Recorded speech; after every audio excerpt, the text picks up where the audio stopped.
নমস্কার বন্ধুরা, আমি আজকে রান্না করব মোরলা মাছের চচ্চড়ি। কি কি লাগছে দেখো। মোরলা মাছ, কুমড়ো, বেগুন, ডাঁটা, আলু, বটবটি, মুলো, ধনেপাতা, কাঁচা লঙ্কা আর ফোড়নের জন্য লাগছে কালো জিরা, রাঁধুনি, নুন, হলুদ। এবার কড়াইতে আমি তেল দিয়ে দিলাম। এবার মাছটাকে আমি ভেজে নেব।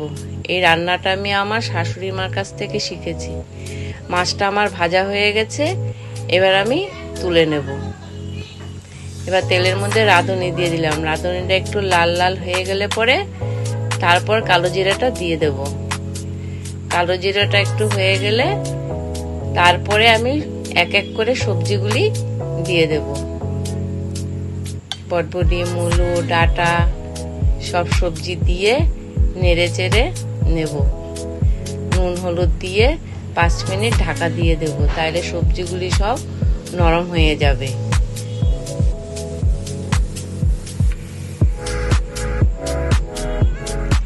এবার ঢাকাটা খুলে দেখব সবজিগুলি আমার নরম হয়ে গেছে। তার মধ্যে আমি মাছগুলি, ভাজা মাছগুলি দিয়ে দেব। মাছটা দিয়ে একটু নেড়ে নেব, তারপর একটু ঢাকা দিয়ে দেব। এবার ঢাকাটা খুলে ধনেপাতাটা দিয়ে একটু নেড়ে চেড়ে নেব।